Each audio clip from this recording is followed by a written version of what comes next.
An early morning Wednesday fire totally destroys a Bend home and makes one couple homeless. I'm Dave Adams. Luckily, Joe and Mallory Becker and two young occupants of the home were able to escape with their lives.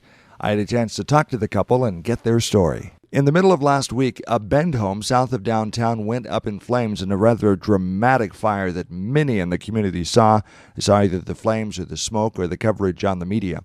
Yesterday, I had a chance to talk with the occupants of that home, Joe and Mallory Becker, about what it was like to be in a burning home, the confusion of getting everyone out, and what is happening in their lives now as they try to start over. Joe, you had a major house fire here in Bend and lost everything. Let's start in the beginning. What happened? You guys were probably sleeping, and can you take us back to that morning and tell us what happened? We had a foster child in our home from a broken home, and just trying to build him up, and he had got a hold of a lighter somehow and lit his bed on fire and ran out of the house. When we awoke at 7:30, the house was filled with smoke and just flames coming out of my son's room. And thank God my son was in bed with me and my wife, or we don't know what would happen. You thought there was a child inside the house still? We had thought that we'd all gotten out, and we thought that the foster child, Kali, had gotten out of the house, was still in the house, and so we both ran back into the house. Mallory suffered the worst.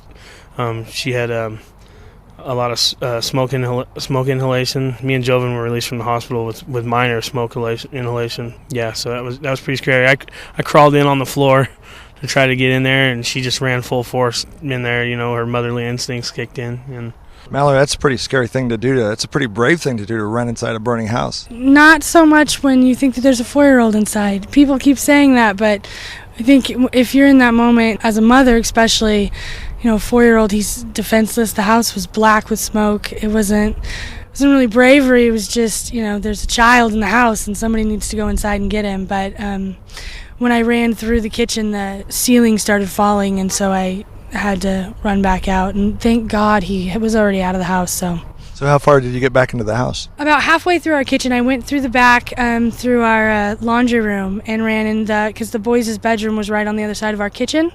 So I got about halfway there. I could see the bedroom, and it was completely engulfed in flames. And then the roof started falling, so I just turned around and walked back out. So what was going through your mind when you were in your burning house, the roof's falling in?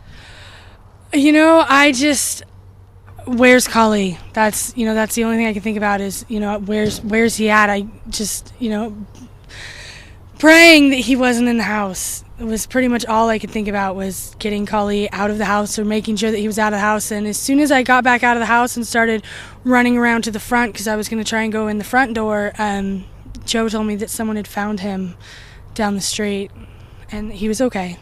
So the 4-year-old foster child, he's okay? He's with you still, or?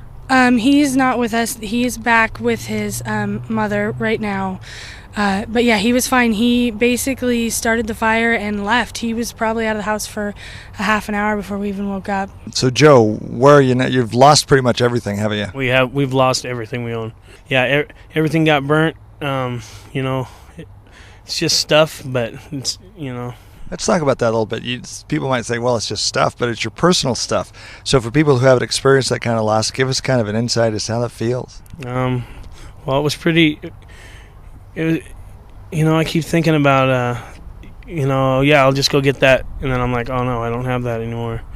And it's slowly hitting us more and more every day.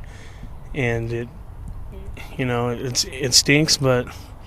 you got to deal with it like a death of someone. You just mourn the loss of your property and get on with your life. Mallory, how's it feel for you? You've pretty much lost everything. You're starting over. There's got to be some personal mementos, pictures, that kind of stuff, and it's gone. Yeah, definitely. That's the stuff that gets to you. At first I thought, everything can be replaced, and then my wedding dress and my son's baby pictures and his, first haircut and his little baby feet, and that stuff's hard. Those are the moments where, you start to cry a little bit and deal with it, and you move on. He's still here. It could be worse. I lost his baby stuff, but he's still here. Joe and Mallory Becker. There has been a fund established at Wells Fargo Bank if you would like to donate to their cause. I'm Dave Adams. Take 5 is a production of 1110 KBND Radio News. Depend on us.